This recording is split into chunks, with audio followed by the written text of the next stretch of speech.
Hello guys, right, I believe this is part 4 now. So this is where we left off last time. The exhaust parts are glued together and clamped onto the main hull, just to make sure they stay in the right orientation with each other. So take the pegs off and there we go, look, it just stays on its own now. So we can take it off, and as long as we don't pull it about too much. And what we need to do now is look at these ends and do something with them. Make that focus. You can see the end's not particularly clever. We need to do something with that. Like I say, nothing too much because I'm going to be rusting it up and denting it anyway. And then yeah, we can see the end there is looking pretty good. So the only thing we need to do is think about some planning. Looking at this now, we've done. I need to glue this part on here, this bead as well. This box here needs to be assembled, which is our first photo etch. With Takom kits, it's always TP rather than P, it's TP. And then yeah, so we need to make that box, then glue the box down, and then put this cover over the exhaust here. And obviously, looking at section 9, we're going to add some photo etch brass straps and a lid for that part we're adding now. So planning, basically, you can't glue this down until you've put the exhaust on, but I don't really want to put the exhaust on until I've done the work on the end of the silencer. So what I'm going to do now is put some Mr. Surfacer on the end of the exhaust, let that go off, and then clean that up. And in the meantime, while that's going off, I'll cut all these parts off the sprue and clean them up. And then once I've done all that, I'll come back to you. I'll show you how I cut parts off the photo etch brass and what I used to do it. And so yeah, I won't cut anything off the photo etch fret, but I'll cut all these plastic parts out and clean them up, and then we'll go from there. So I'll see you in a minute. Hey, welcome back. Right, this is going to be extremely difficult to film because this board I use for cutting PE on is reflective. And this, as you can see, my light here, if I put the light over the top, it's just, you can't see what I'm doing. If I put it to the side and it's pretty dark, and oh, it's just a pain. I need to get some better lighting. But anyway, I'll do the best I can. So what I want to do is now show you how I go about using photo etch. And what we can see here in step 7, we've got these plastic parts that make up this frame, this box. And then we've got these 6 TP5 little pieces of photo etch discs that go on. I'm not quite sure what they are. I'm going to have a look at some references of see what they are. But I can think they're like tie downs or something. We'll see. So anyway, so here's the sheet of photo etch in its huge entirety, and you can see there, number 5. We've got these discs that I need to cut out. So basically, when you're cutting out photo etch, there's 2 golden rules. One is never cut photo etch on a mat, on a soft mat, because when you cut it, what you will do is kind of, if I can use this to explain it, what you'll do is you'll kind of push down into the mat and then you bend the end of the photo etch. So you need something hard like this, and this is a little set that you get from littlecars.com, and it's basically a little holding tool which is made of perspex, and you get a couple of these perspex bases, and the way you do it is you put this little holding tool over the top of the photo etch, and it stops it flicking off, because quite often when you cut a photo etch it flicks off. And the second rule that I always follow by is never use a blade like this to cut the photo etch out. Always use a curved blade, and then you can kind of rock the blade on the base. And the other thing is, when you're cutting, I'm going to try and show you this, this is going to be really difficult. When you're cutting photo etch, don't cut straight down, angle inwards, angle into the part, and that way you'll always get a smaller nub. If you cut away from the part, you'll get a huge nub to sand off.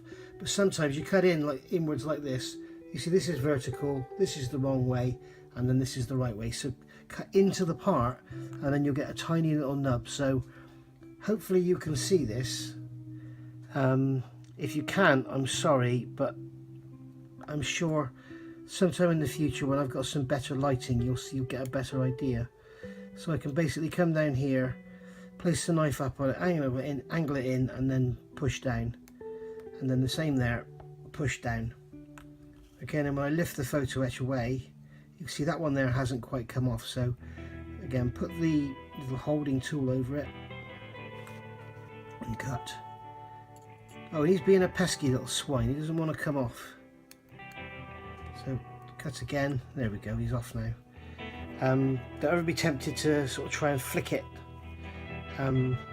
because what you'll do is you'll flick the part across the room. So now I've got these 3 discs, I need to sand them to make sure that I get the little nub off. And the best way to pick up light photo etch for doing stuff like this is just damp your finger, put it on the top, and the part sticks to your finger, as you can see there. So I'm going to put the part in the tweezers. Sorry about my nails, guys, I know they're disgusting, but I can't do this with rubber gloves on, so please don't ask.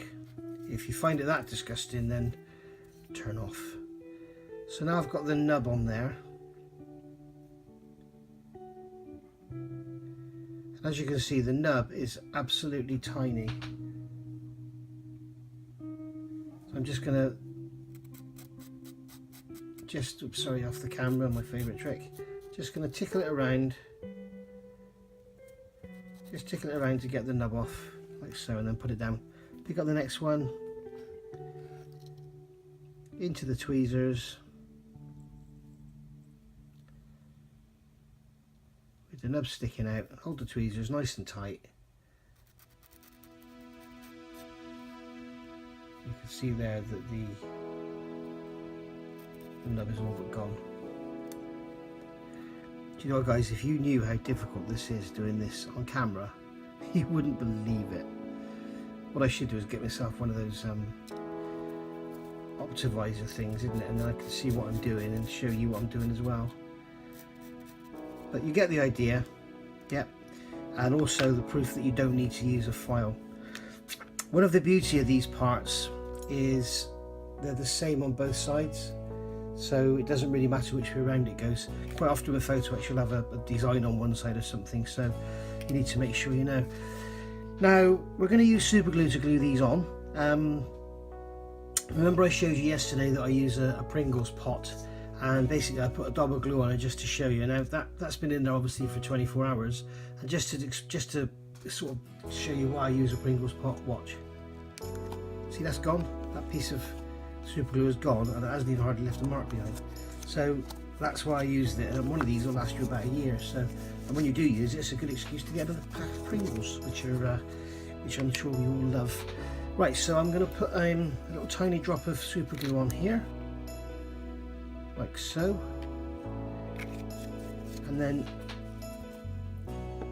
just to make life easier for you guys, instead of using my applicator tool, I'm going to use a cocktail stick. And what you can do with a cocktail stick is, God, how am I going to show you this? If you just put a little slit in the end, like that, I don't know if you can see that, if the camera's going to pick that up, that acts as a wicking tool, so that will actually pick up, the capillary action of that groove will pick up the super glue and put it into the end of the cocktail stick. Now these photo etch parts are going to glue on to these 3 raised round sections here, and I'm looking at them and they're not exactly flat, so I'm going to take a stick, fine stick, and just once or twice just stroke over them just to sort of flatten them off a bit. You can see now they've been sanded off. I'll do the same on the other one. What I don't want to do is lose any detail, but trying to stick photo etch onto an area like a dome, you end up with a tiny little point of contact. So, right, what I'll do is act quickly, so I'm going to explain what I'm going to do before I do it. Now, to pick up small photo etch parts and see what you're doing, here's another little trick. Take a cocktail stick, cut the end of it off at an angle like that, wet it in your mouth, push it down onto the photo etch part, and now you've got that photo etch part there, and you can hold that on there for ages, and then you can just dab it onto a part like so, position it, and you're away. So I've got that on there now. I'm holding that in my fingers, coming back on my cocktail stick. I'm gonna put a dab of glue on there, don't be worried about using too much, because it shrinks as it dries. And then I'm going to stick that on there and just move it around. And there we go. Remember I said about with this super glue, I love this stuff. The reason I love it is because it's got a 20-second cure. It's probably not 20 seconds, it's about 10. But you get my meaning, you get some time to play with the part. And the beauty of this, again, unlike an aircraft or something, it doesn't have to be perfect, but you can see that part is on there. And I wish I knew what it was for, but I don't. So, right, let's do that again. So I'm going to get a dab of super glue, put it on there, like so. Wet the end of my cocktail stick, pick the part up, push it on, and there we go. That's simple. And the third time,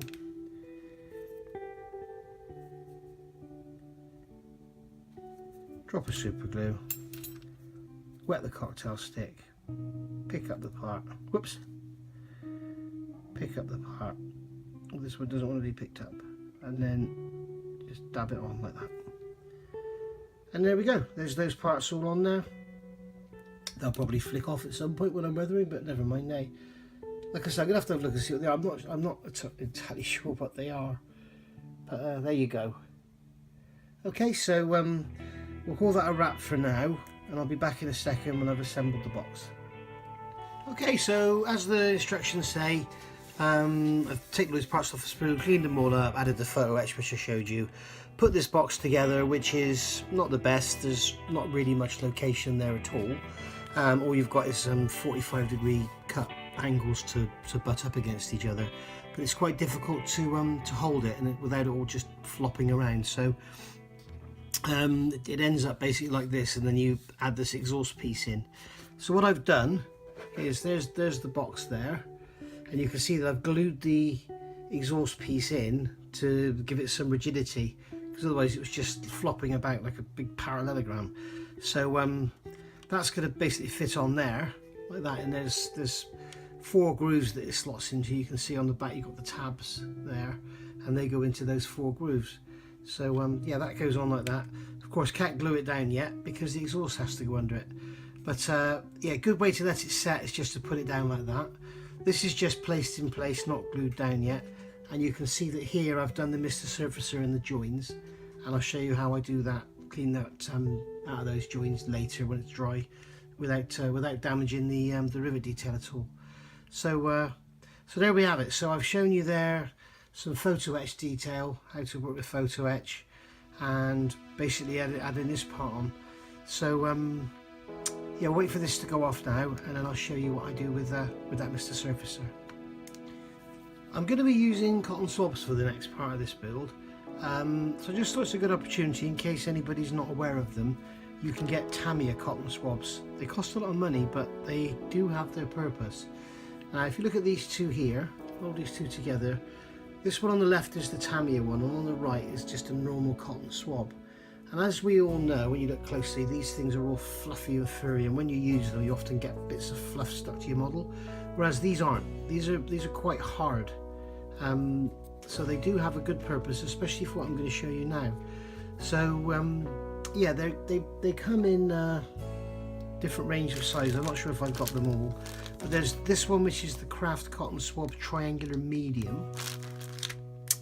Then you've got the Craft Cotton Swab Triangular Small. You can see I get these from Mr. Models off of eBay. £3.25 for 50, so they're not cheap, but at the end of the day, I mean, you know, it's less than a pint of beer, guys, really. So is it expensive? They're going to last you a lot longer than a pint of beer is. Well, they certainly last longer than a pint of beer lasts me anyway. And then we've got the ordinary sort of cotton swab shape there, which are called small. And then we've got these here, which are extra small. They're tiny. They'd be good for getting down inside stuff and that. So yeah, worth remembering those guys. They're pretty good. So what I'm using is Mr. Colour Leveling Thinners. It's in the wrong pot, but you can use really anything. You can use isopropyl alcohol, but you don't need to use cellulose thinners. So yeah, just going to rub away at this now, rubbing away from the corner, so that I don't actually remove anything from the corner itself. You can see the beauty of these things being hard is what they will do, they won't actually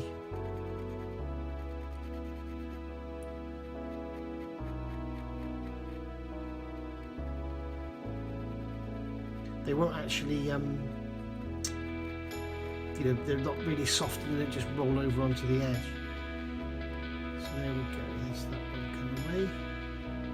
It takes a bit of a while and you've got to judge it right. I mean, this has probably been on here for 3/4 of an hour, and sometimes it's best to do it after sort of 20 minutes, depending on how warm your house is or whatever. Sometimes, like in the summer we had this year, you could do this after 10 minutes. It was ridiculous. I think you see in one of my videos, you could see that as you were using the Mr. Surfacer, sat with the bottle open, it was skinning over while you were using it. So yeah, this isn't coming off very easily at all, I must be honest. But there we go, that's off now. And then turn it over and do the same on the other side. So I'll wet the swab again. Use the fresh end.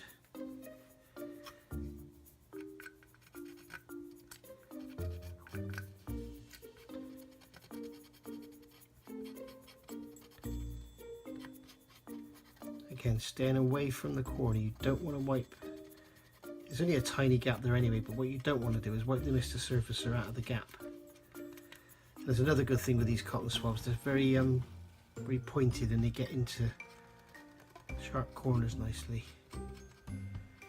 Like you wouldn't get an ordinary cotton swab into there.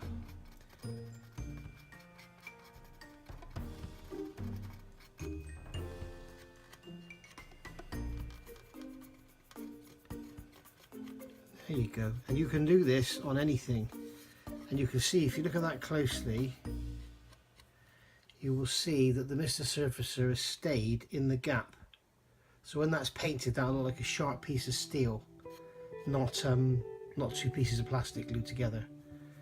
Okay, so the reason I've left that hook movie is not so that I want to play with it, it's so that I don't knock it off. And also when I come to paint it, I can flip it over with the air from the airbrush and make sure I get all round it. So there you go. I'll tell you what, I'll go on and just do a bit on this one, just to make sure you got it. Wet it so that it's all wet. Let the thinners start attacking it. And that bit as well. And then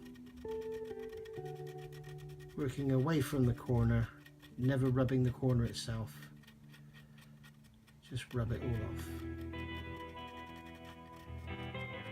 You can see here it's leaving quite a lot of it behind, so what you can do then is come up with an ordinary Q-tip, just rub that away. I use these as least as I can, only when I really need to, because they are, you know, I mean £3.25 for 50 of these isn't expensive, but in comparison to what a normal lot of Q-tips cost you, it is. So, you know, that's that wiped off. And then we go over to the top. You can see there was that bit of fluff on there, that was just from a quick wipe off. And that is the trouble with ordinary Q-tips. And for some reason this is coming off a lot easier than it did on the front. I don't know why. Really strange. You can see that there. Give that a quick wipe over with the cotton bud. A bit more on there.